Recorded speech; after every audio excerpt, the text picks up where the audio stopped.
အားလုံးပဲမင်္ဂလာပါ Tish Evo Dash မှာကြိုဆိုလိုက်ပါတယ်ရှင်ဒီနေ့ဗီဒီယိုမှာတော့ Photoshop သင်ခန်းစာ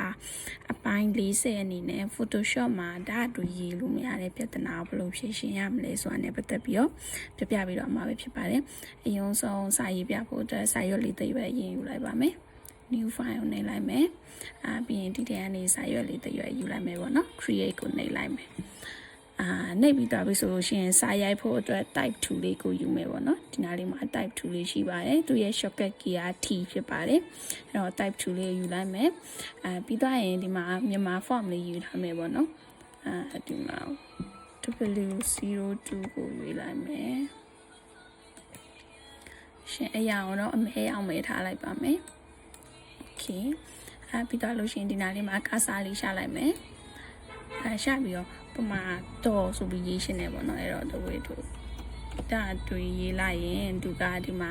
ဓာတ်တွေဆိုပြီးပေါ်ရမယ်စာဖုန်း contact ဒီလိုပုံစံလေးပေါ်နေရပေါ့နော်အဲ့တော့ကွာဓာတ်တွေရေးရှင်းနေဟုတ်ပြီအဲ့ဆိုလို့ရှိရင် character map ကနေယူပြီးထည့်ကြည့်မယ်ပေါ့နော် character map ကိုဖွင့်လိုက်မယ်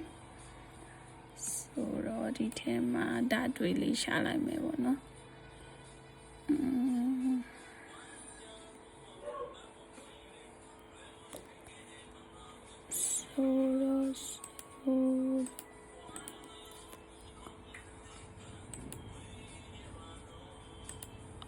ဓာတ်တွေအသေးပဲတွေ့တယ်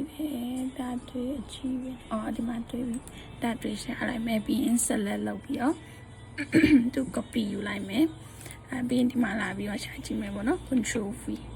ဆိုလို့ရှိရင်တော့ဓာတ်တွေကပေါ်နေအဲ့တော့ကိုက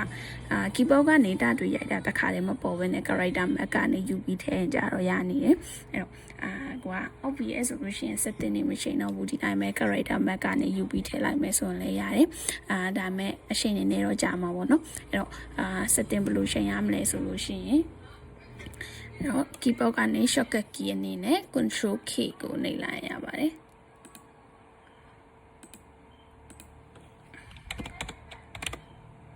control ရဲ့ K ရဲ့ပေါ့နော်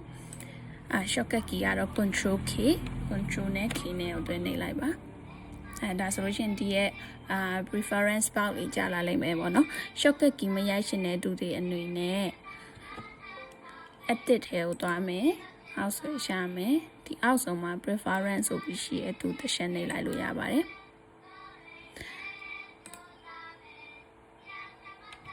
ဒါဆိုလို့ရှိရင်ခုနကတော့ control K နဲ့ရင်ကြာလာတဲ့ box နဲ့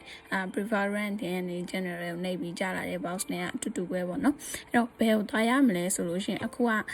typing ရိုက်တာဖြစ်တဲ့အတွက်ကြောင့်မလို့ type ထဲကိုဝင်ပေးရမယ် type ထဲကိုသွားလိုက်မယ်ပြီးရင်ဒီမှာဘာကိုအမှန်ရှစ်လေးဖြုတ်ပေးရမလဲဆိုရင်ဒီရဲ့ use smart code ဆိုတဲ့နေရာမှာအမှန်ရှစ်လေးဖြုတ်ပေးရပါမယ်အမှန်ရှစ်ဖြုတ်ပြီးသွားရင်တော့ okay လေးကိုနှိပ်လိုက်ပါဒါဆိုလို့ရှိရင်ဓာတ်တွေလေးပြန်ရိုက်ကြည့်အောင် form ရွေးလိုက်မယ်တော့ဝေးထိုးဓာတ်တွေဒါဆိုလို့ရှိရင်Photoshop မှာဓာတ်တွေရိုက်လို့ရတော့ပြီပဲဖြစ်ပါတယ်ဒီနေ့ဗီဒီယိုကတော့ဒီလောက်ပါပဲရှင်နောက်ထပ်ဗီဒီယိုတွေအတွက်like and follow လုပ်ပေးခဲ့ဖို့မမေ့ပါနဲ့ရှင်ကြည့်ရှုပေးတဲ့အတွက်အားလုံးကျေးဇူးများတင်ပါတယ်